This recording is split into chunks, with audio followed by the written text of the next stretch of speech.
Oi, pessoal! Hoje a gente vai desmistificar um assunto que, vamos combinar, pode gerar uma certa apreensão: cistos ovarianos. A ideia aqui é justamente essa: trocar a preocupação por informação, de um jeito bem claro e direto. E olha, é super comum reagir assim. Escutar essa palavra cisto já acende um alerta, né? Mas a verdade é que, na imensa maioria dos casos, a história é bem menos assustadora do que parece. Então, vamos lá entender isso melhor.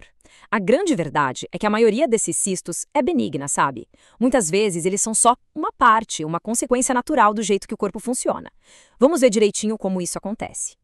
Bom, para começar, a gente precisa falar do protagonista dessa história toda, o ovário. E olha, esquece aquela imagem de um órgão que fica lá, parado. Pelo contrário, pensa nele como uma fábrica super movimentada, sabe? Uma estrutura incrivelmente complexa que não para de trabalhar.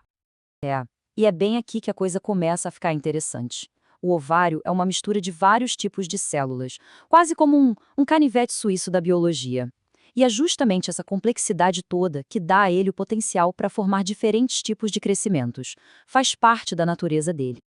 Certo.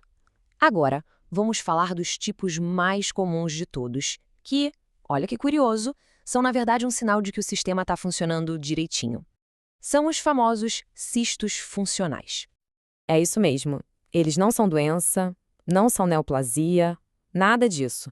São, basicamente, uma consequência do processo mensal da ovulação. Eles aparecem e somem, e na maioria das vezes a pessoa nem fica sabendo que eles estiveram ali. Então, a gente tem dois tipos principais aqui, o folicular e o hemorrágico. O cisto folicular, imagina só, é tipo um balãozinho que devia estourar para soltar o óvulo, mas não estoura. Ele fica lá, cheio. Já o hemorrágico acontece depois que o óvulo já saiu, quando um pouquinho de sangue entra no espaço que sobrou. E sério, os dois são super, super comuns. E essa aqui é talvez a mensagem mais importante sobre esses cistos funcionais, viu? Na maioria esmagadora das vezes, o que se faz é nada. É só observar. O corpo, com o tempo, costuma dar um jeito em tudo sozinho, geralmente em uns 2 ou 3 meses. Ok, agora que a gente já entendeu essa parte mais comum do dia a dia do ciclo, vamos explorar uns outros tipos de crescimento. Eles também são benignos, mas digamos que são um pouco mais esquisitos. Pois é, parece coisa de filme de ficção científica, né? Mas é 100% real. O nome disso é teratoma. E, sem brincadeira, é um dos tumores benignos mais fascinantes que a gente pode encontrar. A grande particularidade do teratoma é de onde ele vem. Ele nasce das células germinativas, que são tipo umas células coringas, sabe? Elas têm o poder de se transformar em qualquer coisa no corpo. E é por isso que dentro de um teratoma dá para achar de tudo: pele, cabelo, dentes, osso, gordura. É uma demonstração maluca do quão plástico o nosso corpo pode ser. Bom, agora vamos sair de um tumor que impressiona pelo conteúdo para falar de um que impressiona pelo tamanho. E quando eu digo tamanho, é tamanho mesmo. Não é erro de digitação. 10, 12 quilos. Um cistadenoma mucinoso, que é basicamente um tumor benigno, cheio de uma substância tipo uma gelatina, pode crescer tanto, mas tanto, que chega a pesar isso tudo. Imagina o volume que isso ocupa no abdômen. É algo impossível de passar despercebido.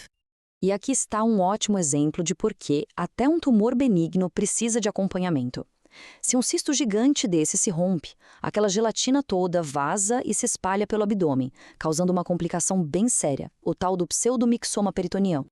Certo. Então, com essa variedade toda de cistos e tumores, como é que se faz para descobrir o que é o quê? Vamos dar uma olhada em como funciona a investigação médica. O processo é bem metódico, sabe? Começa sempre com uma boa conversa para entender os sintomas, o histórico, depois vem o exame físico, mas na maioria das vezes a grande estrela da investigação é o ultrassom pélvico. É ele que vai dar a imagem, mostrar o tamanho, a forma, o que tem dentro do cisto. São as primeiras pistas cruciais. Essa tabela aqui é super importante para a gente entender como essa diferenciação é feita. Então vamos olhar com calma. Basicamente, os médicos procuram por essas características. Um tumor com cara de benigno, geralmente, aparece de um lado só, tem a superfície lisinha, é móvel. Agora, os sinais que acendem um alerta para algo maligno seriam, por exemplo, aparecer nos 2 ovários, ter uma superfície toda irregular com as vegetações e ser fixo, como se estivesse grudado nas estruturas vizinhas. Essa análise visual é o que guia os próximos passos. Ufa! Depois de tanta informação, vamos resumir tudo? Quais são os pontos principais que a gente precisa guardar sobre a saúde dos ovários? Olha, se for para guardar uma única coisa de toda essa nossa conversa, que seja isto: a grande, imensa maioria dos cistos ovarianos é benigna, não é motivo para pânico. Eles são comuns e os cistos funcionais são só parte do funcionamento normal do corpo. O mais importante de tudo é: sentiu algo diferente, uma dor, qualquer mudança, não ignore. Procure avaliação médica para ter certeza do que está acontecendo. E é exatamente por isso que ter essa conversa é tão importante. Saber sobre essas coisas não é só uma curiosidade, é uma ferramenta, e uma ferramenta poderosa. Permite que as pessoas cuidem da própria saúde com muito menos medo e muito mais clareza. No fim das contas, entender o próprio corpo é um verdadeiro superpoder. Espero que essa nossa análise tenha ajudado a iluminar um pouco esse assunto e que, quem sabe, sirva de faísca para continuar aprendendo sobre essa máquina incrível que é o corpo humano. A jornada do conhecimento nunca para, né?